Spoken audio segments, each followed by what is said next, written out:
जब जब भी नीतीश कुमार बीमार पड़ते हैं, लालू यादव की चेतावनी याद आ जाती है, क्योंकि वह कहते हैं कि नीतीश जब बीमार पड़ते हैं तो कुछ बड़ा खेल करते हैं। तो कुछ लोग यह भी मानते हैं कि नीतीश सवालों से बचने के लिए बीमारी की चादर ओढ़ लेते हैं। कहा तो यहाँ तक जाता है कि कई बार वह अपने सहयोगी पर दबाव बनाने के लिए एकदम से चुप्पी साध कर लोगों से दूरी बनाना शुरू कर देते हैं, और जिसके बाद चर्चाएं शुरू हो जाती हैं कि नीतीश कुमार बीमार है और ऐसे कयास यूं ही नहीं लद रहे हैं। इसकी वजह भी नीतीश कुमार ही है, क्योंकि वह जब जब बीमार पड़े हैं उस समय बिहार की सियासत में जबरदस्त हलचल दिखाई देती है। चर्चा होने लगी है कि अब क्या होने वाला है। सवाल जो इस समय सबसे ज्यादा उठ रहा है वो ये कि क्या नीतीश बीजेपी के दबाव में बीमार पड़ गए हैं। बीजेपी ने नीतीश को इस कदर फंसा दिया है कि वह कोई फैसला ही नहीं ले पा रहे हैं, जवाब नहीं दे पा रहे हैं और इसलिए बीमार पड़ गए हैं। इन्हीं सवालों पर आज हम अपनी खबरों में चर्चा करेंगे, मगर उससे पहले आपने अभी तक चैनल को सब्सक्राइब नहीं किए हैं तो चैनल को जरूर सब्सक्राइब कर ले और साथ में वीडियो को भी लाइक कर दे और अपनी राय हमें कमेंट में जरूर बताएं। नीतीश कुमार फिर बीमार पड़ गए। बताया यह जा रहा है कि तबीयत बिगड़ने के चलते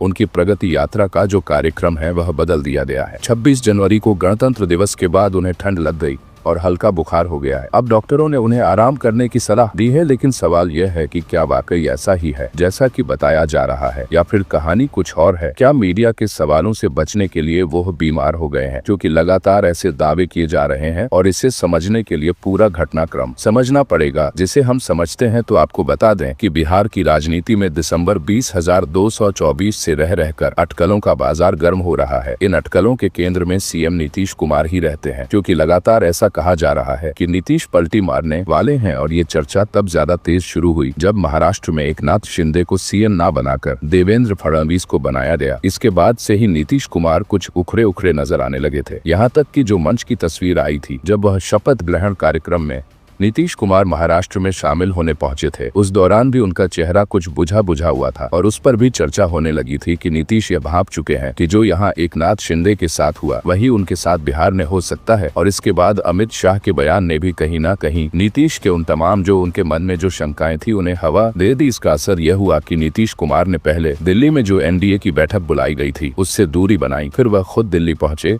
और पीएम मोदी और जेपी नड्डा से मिले, बिना लौट आए, जबकि मिलने की जो तारीख समय सब कुछ तय हो चुका था। उन्हें 4 बजे पीएम मोदी से मिलना था, उसके बाद 4:30 बजे जेपी नड्डा से मिलना था, लेकिन उन्होंने तत्काल दोनों मुलाकातें रद्द की और वो सीधा पटना लौट आए। और इसके बाद उपराष्ट्रपति जगदीप धनखड़ जब बिहार पहुंचे तो वो उनका स्वागत करने भी नहीं पहुंचे। इसके बाद तो सवाल ये भी उठे थे कि अब प्रोटोकॉल कहाँ गया, क्योंकि इसी प्रोटोकॉल का सहारा लेकर, बहाना लेकर नीतीश कुमार उस वक्त पटना लौटे थे और यह कहा गया था कि राज्यपाल का स्वागत करना था, इसलिए वहां सीएम का होना जरूरी था, क्योंकि प्रोटोकॉल यही है। लेकिन अब उपराष्ट्रपति जब पहुंचे तो वह वहां नहीं थे। यहाँ तक कि दावा तो यह भी किया जाता है कि अमित शाह से मिलने से भी नीतीश कुमार ने मना कर दिया था, इसीलिए अमित शाह ने अपना पटना दौरा रद्द कर दिया था, जो वह 5 और 6 जनवरी को पटना में आने वाले थे। क्योंकि नीतीश कुमार इस समय सबसे ज्यादा नाराज अगर किसी से हैं तो वह अमित शाह से ही दिखाई दे रहे हैं। इसकी वजह भी आप सभी जानते हैं। दरअसल केंद्रीय गृह मंत्री अमित शाह ने 16 दिसंबर को पटना में एक बयान दिया था। उन्होंने कहा था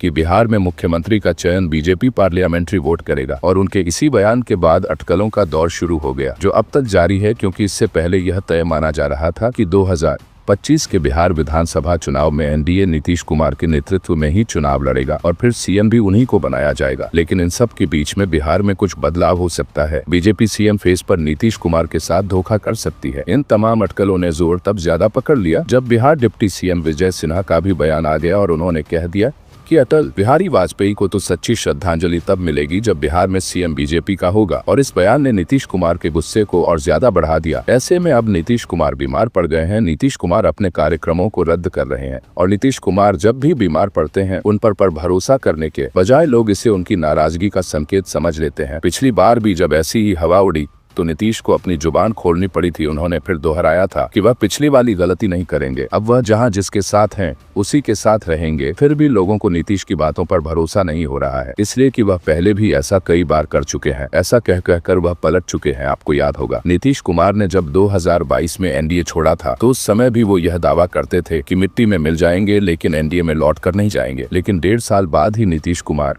एनडीए में वापस आ गए। यानी नीतीश कुमार जो बयान देते हैं उसके बहुत ज्यादा राजनीतिक मायने निकालने की जरूरत नहीं होती है, क्योंकि नीतीश कुमार अपनी सहूलियत के हिसाब से पाला बदलने में देरी नहीं करते हैं। ऐसे में एक बार फिर नीतीश कुमार के लिए एनडीए में रहना अब मुश्किल भरा हो रहा है। इस बीच यह खबर लगातार आ रही है कि नीतीश कुमार बीमार पड़ रहे हैं। नीतीश की बीमारी को लेकर तेजस्वी ने भी सवाल उठाए हैं। प्रशांत किशोर ने तो नीतीश कुमार को अब राजनीति के लिए अनफिट ही बता दिया है। प्रशांत किशोर का कहना है कि नीतीश को पर्ची नहीं दी जाए तो वह अपने मंत्रियों के नाम तक नहीं बता सकते। यानी नीतीश कुमार को सिर्फ और सिर्फ कमजोर करने की कोशिश की जा रही है, उनकी छवि खराब करने की कोशिश की जा रही है। और यह कहा जा रहा है, यानी इस सब को देखकर राजनीति के जानकार यह दावा कर रहे है कि कहीं ना कहीं नीतीश जिस रणनीति के साथ काम कर रहे हैं कि उनके पास कम से कम इतनी सीट्स होनी चाहिए कि वह अगर एनडीए के साथ जाए तभी एनडीए सरकार बना पाए, और अगर वह महागठबंधन के साथ जाए तभी महागठबंधन सरकार बना पाए। और इसीलिए एनडीए या फिर महागठबंधन दोनों ही इस कोशिश में है कि कैसे नीतीश कुमार को कमजोर कर दिया जाए। अब बात उनके बीमारी की करें तो नीतीश कुमार के समर्थक भी यह मानते हैं कि जब भी कोई राजनीतिक संकट खड़ा होता है तो नीतीश कुमार सहयोगियों से दूरी बनाना शुरू कर देते हैं, और इसी दौरान तौर पर उनके बीमार पड़ने की खबर भी आ जाती है और बीमारी ठीक होने से पहले नीतीश कोई बड़ा फैसला कर लेते हैं। तात्कालिक राजनीतिक संकट का समाधान ढूंढ लेने के बाद ही वो जनता और मीडिया के सामने आते हैं और जनता और मीडिया के सवालों के जवाब देते हैं। ऐसे में अभी फिर वो मौसमी बीमारी के शिकार हुए हैं तो उसे लेकर तरह तरह की चर्चाएं होने लगी, और इस तरह की अटकलों को हवा आरजेडी के नेता भी दे रहे हैं। दरअसल नीतीश की नाराजगी की खबरें जो आ रही है उसको आरजेडी के नेता और भड़का रहे हैं। आरजेडी के सीएम फेस तेजस्वी यादव कभी खेला होने की बात करते हैं तो कभी उनके विधायक भाई वीरेंद्र नीतीश कुमार के फिर पलटी मारने का ख्वाब देखने लगते हैं और यह दावा करने लगते हैं कि वह जल्दी आरजेडी से हाथ मिला सकते हैं। यहाँ तक कि आरजेडी सुप्रीमो लालू यादव ने तो नीतीश के लिए दरवाजे खुले रखने की बात तक कर दी, और इसके बाद उनकी इस बात को उनकी बेटी ने भी दोहरा दिया और भड़काने की ताजा घटना जो हुई है, यानी इस तरह की जो अटकलें चल रही है कि नीतीश कुमार कभी भी पलटी मार सकते हैं, महागठबंधन में जा सकते हैं। नीतीश कुमार बस सही समय का इंतजार कर रहे हैं, क्योंकि कहीं न कहीं नीतीश कुमार को इस बात का डर है कि बीजेपी प्लान बी पर काम कर रही है, और जैसे ही बीजेपी को इस बात की भनक लगेगी